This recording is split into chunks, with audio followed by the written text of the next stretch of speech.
eu sou a Patrícia Vieira e esse é o IC Entrevista. Sejam bem-vindos. No programa de hoje, nós estamos recebendo o Sérgio Odilon Jaworski Filho, que é advogado especialista em direito penal do escritório Jaworski Advogados Associados. Tudo bem, Sérgio? Tudo bem, Patrícia? Bom dia. Uma honra estar aqui, agradeço demais o convite, principalmente para falar de um tema tão relevante e atual, que é o da violência doméstica e familiar contra a mulher.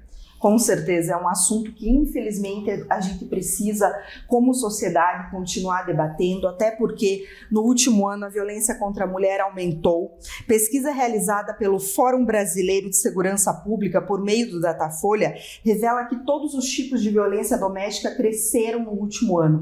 Foram mais de 18 milhões de mulheres vítimas de violência. Sérgio, primeiramente, quais os principais tipos de violência doméstica e quem é a principal vítima desse tipo de violência? Sim. Primeiramente, é importante falar que a violência doméstica se tornou uma questão de saúde pública. Com certeza. Como você disse, no último ano, 2022, nós tivemos, isso são relatórios policiais de justiça, fora as questões de cifra negra, que são aqueles casos que não chegam até as autoridades. Então, mesmo assim, nós estamos falando de mais de 18,6 milhões de vítimas de violência doméstica no ano de 2022, né? E o que seria aproximadamente, por dia, 50 mil mulheres. Nossa, é um número alarmante. Sofrendo violência, que seria um estádio de futebol. Sim. Por dia, durante 365 dias. Então é um problema de saúde pública que deve ser combatido e deve ser discutido, porque uma das questões que eu tenho debatido muito e visto é que as mulheres não sabem reconhecer todas as formas de violência. Né? O que existe muito fácil, divulgado, e no pensamento feminino é a violência física, que é aquela que ofende a integridade corporal ou a saúde. Sim. Né? Mas nós temos outras formas de violência que elas são mais latentes, que estão presentes na sociedade e que a mulher às vezes não sabe reconhecer. A próxima, que a nossa lei que nós temos, 11.340 de 2006, ela traz um rol ali que é exemplificativo. Isso não quer dizer que seja exaustivo. Certo. Nós podemos ter outras formas de violência além destes. Né? Mas além da violência física, nós temos a violência psicológica. Essa talvez seja a mais aterrorizante. Né? Ela é quando o homem promove, o homem ou a mulher, isso é até importante explicar, porque a lei traz como vítima a palavra mulher. Isso nós vamos explicar um pouquinho melhor depois. Sim. Mas o sujeito ativo, quem pratica a violência, pode ser tanto homem quanto mulher. Certo. Então, ela traz a proteção da mulher, né? Depois nós vamos falar um pouquinho, talvez, da questão de transexualidade também, que é importante, uma decisão recente do STJ, mas enfim, essa violência psicológica, a meu ver, é a mais perigosa, porque é dela que evolui para a violência física. A violência física, geralmente, é o ato executório lá final, né? Seria a ponta de um iceberg de violações e tormentos que a mulher vem passando durante muito tempo. Sim. Essa violência psicológica é a perseguição contumaz, né? Aquela afronta, a forma de você indignificar a mulher, os xingamentos, aquele diário que você vai minando o que é a autoestima da mulher. A mulher ela vai perdendo a autoestima, ela vai perdendo a beleza interior dela. Sim. Né? E o agressor, digamos assim, o sujeito ativo desse crime, ele utiliza de manipulação, ele utiliza de ameaça, né? Ele vai utilizar de outras formas mais sutis, que estão muito enraizadas nessa sociedade machista. Certo. Então me preocupa muito, inclusive muitos podcasts que eu tenho ouvido ultimamente, que defendem esse posicionamento, e nós estamos numa contramão, na verdade. Nós estamos lutando para combater esse tipo de violência. Né? Porque uma lei não modifica a sociedade, o que modifica a sociedade é educação, é comportamento, é você ensinar tanto o papel do menino, quando é pequeno ainda, quando está na fase ali elementar, quanto da menina, o que ela pode suportar ou não. Então essa violência psicológica, ela não é suportada somente na fase adulta, quando tem um relacionamento conjugal. Ela é suportada já na infância, quando ela vê a mãe sofrendo esse tipo de violência e acha normal. Sim. Quando ela vê a irmã, né? Então, e essa é a outra questão também importante se falar, não é só a mulher, o relacionamento amoroso que é protegido por essa lei. Sim. A lei protege a filha, a neta, a avó. Uma neta que bate numa avó, que xinga uma avó, ela é agressora. E a avó é o sujeito passivo, é agredida numa relação que vai envolver além de violência doméstica e familiar. Sim. Uma outra forma de violência que nós temos é a violência patrimonial. A violência patrimonial, ela também é muito perigosa pelo seguinte, é quando o homem ou a mulher que está praticando esse crime de violência, ele traz ali uma situação de controle, que não é pela violência física, que é o quê? Tem uma conta conjunta, ele segura o cartão, só ele usa. A mulher recebe o salário, ele vai e toma o salário dela. Ele muda a senha do banco, ele quebra pertences dela, quebra instrumentos de trabalho, quando às vezes o companheiro ou a companheira não quer que essa mulher trabalhe. Então ele vai prejudicando patrimonialmente ela. Sim. Né? Vai causando prejuízo. Tem um caso muito clássico que a doutrina costuma dizer, que é quando a pessoa pega e quebra um celular no chão, né? Porque não quer que a mulher se relacione, tenha contato com mais ninguém, então ela está quebrando um bem patrimonial. Perfeito. É uma outra forma de violência que nós temos, violência sexual. Sim. Porque a mulher tem essa liberdade sexual, nós já chegamos a viver tempos absurdos, onde a própria doutrina jurídico-penal admitia que o homem poderia exigir a prática do ato sexual da mulher que era casada, e não, a mulher tem a sua liberdade sexual, esteja solteira, casada, ou separada, em qualquer das formas possíveis de vida social. Sim. Então o homem, às vezes, ou a companheira, no caso, que é o sujeito ativo, quem pratica o crime, pode querer que essa mulher ela se envolva, ela veja cenas de sexo, participe de relações sexuais não consentidas, né? Isso pode levar até mesmo a uma prostituição. Forma de violência doméstica também é quando o marido, às vezes, quer obrigar a ter relações sexuais sem a utilização de métodos contraceptivos, utilização de camisinha, anticoncepcional, enfim, obriga a mulher a ter uma gravidez indesejada, obriga ela a praticar um aborto, aí é uma clínica clandestina, tomar comprimidos, que envolve a questão de saúde, e aí vai envolver uma série de crimes do Código Penal. A última forma de violência, que também não é simples, seria essa violência moral, que tem a ver com os crimes de calúnia, difamação e injúria. Calúnia, explicando bem brevemente, quando você imputa um crime que não ocorreu ou que sabe que aquela pessoa não é autora, né? É um crime que tem uma punição ali de 6 meses a 2 anos. Nós temos a difamação, quando você mexe com aquela honra objetiva da pessoa, a honra, a imagem que nós temos ou que a mulher tem perante a sociedade. Sim. E a honra subjetiva é aquela honra que ela tem de si mesma, que como ela se vê. Então, são as 5 formas que a lei traz, o que não implica em dizer que são restritivas. Nós temos um rol exemplificativo. Pode existir uma nova forma que venha a ser acolhida também pela questão da lei de violência doméstica. Com certeza. Sérgio, todos esses tipos de violência, elas são vistas da mesma forma perante a lei? São vistas. Elas têm o mesmo... É importante essa pergunta tua. Elas têm o mesmo peso. Qualquer uma dessas violências. Porque são violências, né? Sim. Elas são violências. Como eu te disse, elas vão acabar desembocando aonde? No feminicídio.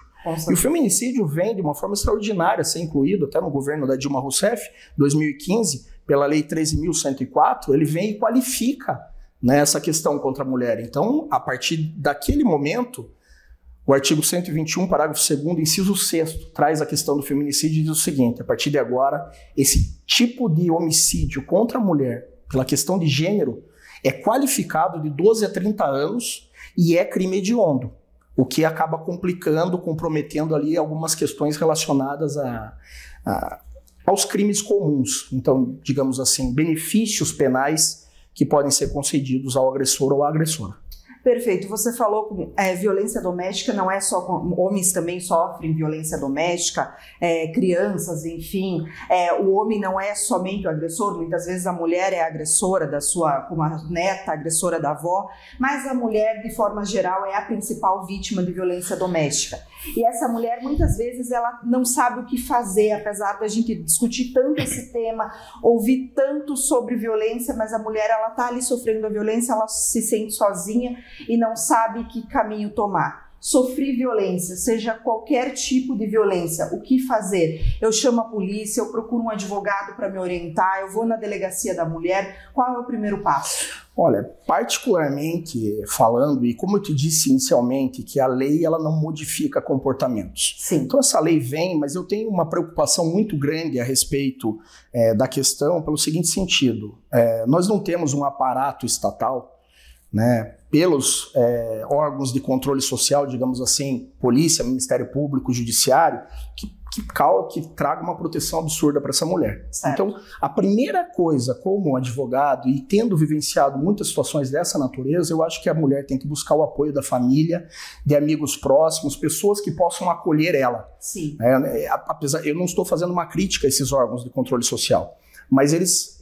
Inclusive em Curitiba nós temos brilhantes pessoas que trabalham nessa área, tem esse acolhimento, mas eu acho importante essa intimidade às vezes, a mulher procurar a família para ter aquela segurança e aí sim procurar a Delegacia da Mulher. Nós temos aqui a Casa da Mulher Brasileira, né, que fica aqui no Cabral, e ali você tem uma estrutura completa, você tem uma estrutura inclusive psicossocial, né, assistencial, psicológica, que a mulher chega, ela vai fazer esse relato, vai ser perguntado a ela se ela quer medidas protetivas, sim, né, de urgência ali, que daí vão ser submetidas à apreciação do Poder Judiciário, que são medidas que visam o quê? Geralmente afastamento do lar.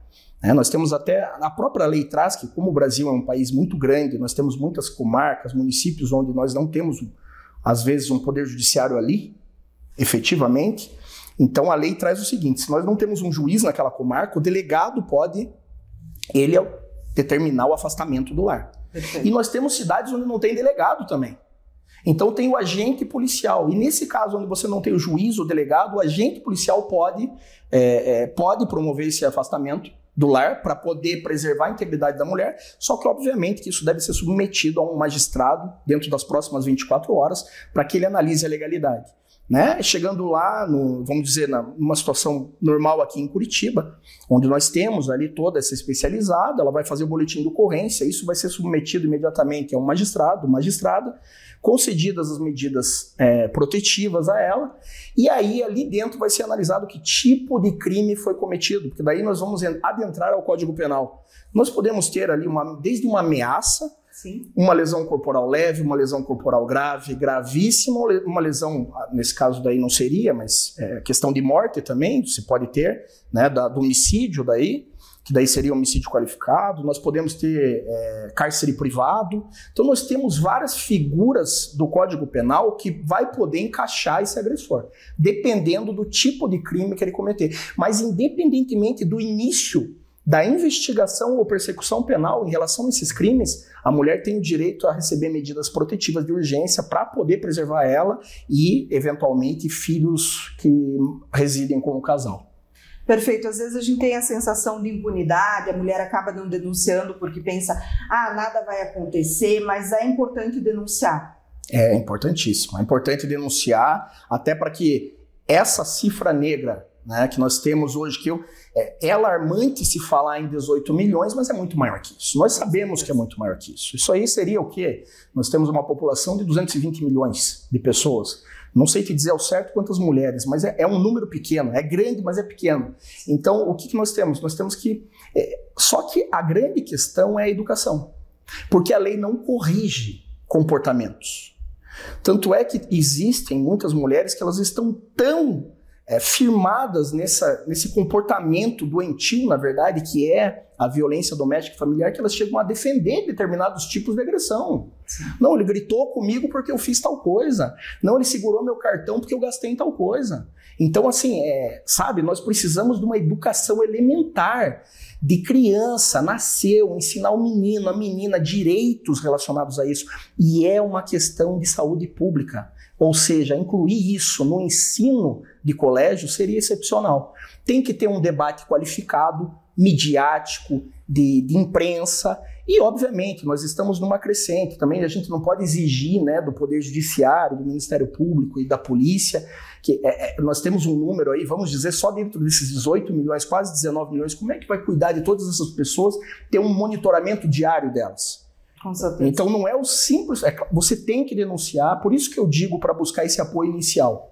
Você busca em familiares, em amigos que vão te dar aquele sustentáculo, de repente retirar essa mulher fisicamente, os filhos desse ambiente hostil, levar para uma casa, ela vai se sentir em segurança para daí ir. Porque é complicado para a mulher sair de casa e ir numa delegacia, denunciar o companheiro e voltar para dentro de casa. Com certeza. Né? Então, mas a denúncia é importantíssima, tem que ser feito alguma coisa, nós temos que crescer, inclusive, nesses dados para o próprio governo, né, estadual e federal, começar a ver a relevância maior, investir mais dinheiro não só na punição, né? Aí é na prevenção disso. Eu acho que tudo vai pela prevenção. Com certeza. Sérgio, aqui o nosso tempo é curto, mas para as pessoas que querem, que porventura estão passando por algo assim, que tem algum familiar, algum conhecido que passam, como que elas te encontram, podem receber uma orientação melhor?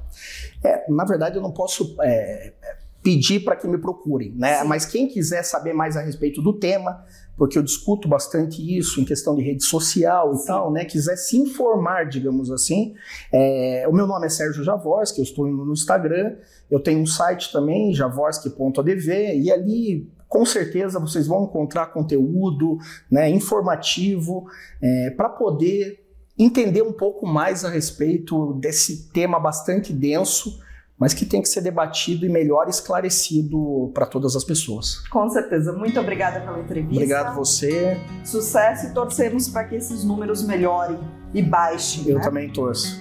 Obrigada a você. Se gostou da entrevista, curta. Se quer assistir outras entrevistas, siga nosso canal. E se quer nos ajudar a fazer o IC, deixa aqui nos comentários sugestões de temas para as próximas entrevistas. Obrigada. Até a próxima. Tchau, tchau.